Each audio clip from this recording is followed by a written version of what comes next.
दौर था जब भारत एक नए युग में प्रवेश कर रहा था, ज्ञान, कला और संस्कृति का युग। ये 16 महाजनपद न सिर्फ भौगोलिक इकाइयां थीं, बल्कि अपनी अपनी संस्कृति, शक्ति और पहचान के केंद्र भी थे। इन महाजनपदों के राजा महाराजाओं ने अपनी प्रजा के लिए ऐसे नियम और कानून बनाए जिनकी छाप आज भी हमारे समाज पर दिखाई देती है।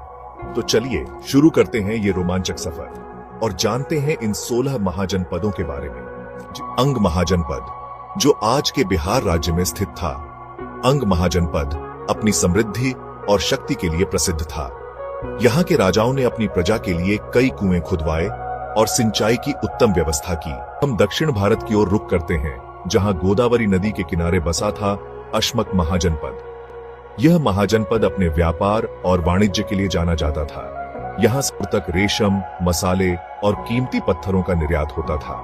अब हम पहुंचते हैं मध्य प्रदेश, जहां स्थित था अवंती महाजनपद। इसकी राजधानी उज्जैन शिक्षा और ज्ञान का एक प्रमुख केंद्र थी। यहाँ के विद्वानों और ऋषि मुनियों ने वेदों और उपनिषदों की रचना की।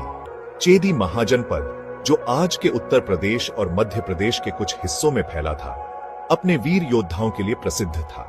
महाभारत के युद्ध में चेदी नरेश शिशुपाल ने महत्वपूर्ण भूमिका निभाई थी। अब हम सीमा पार करते हैं और पहुंचते हैं गांधार महाजनपद, जो आज के पाकिस्तान और अफगानिस्तान में स्थित था।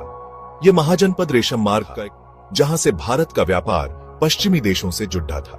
गांधार अपनी कला और मूर्तिकला के लिए भी प्रसिद्ध था। अब हम आते हैं पवित्र नगरी काशी, जिसे आज हम वाराणसी के नाम से जानते हैं। काशी महाजनपद धार्मिक और आध्यात्मिक महत्व का केंद्र था।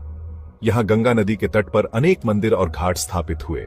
अब हम पहुंचते हैं कोसल महाजनपद, जो आज के उत्तर प्रदेश में अयोध्या और उसके आसपास के क्षेत्रों में फैला हुआ था। कोसल को भगवान राम की जन्मभूमि माना जाता है। यहाँ के शासक दशरथ के पुत्र राम ने रावण का वध करके अधर्म का नाश किया। अब हम पहुंचते हैं कुरु। महाभारत का रणभूमि कुरु महाजनपद, जो आज के हरियाणा और दिल्ली के आसपास स्थित था, भारतीय इतिहास में एक महत्वपूर्ण स्थान रखता है। यहीं पर महाभारत का महान युद्ध लड़ा गया था। अब हम बात करते हैं मल्ल महाजनपद की, जो आज के उत्तर प्रदेश के गोरखपुर और आसपास के क्षेत्रों में फैला हुआ था।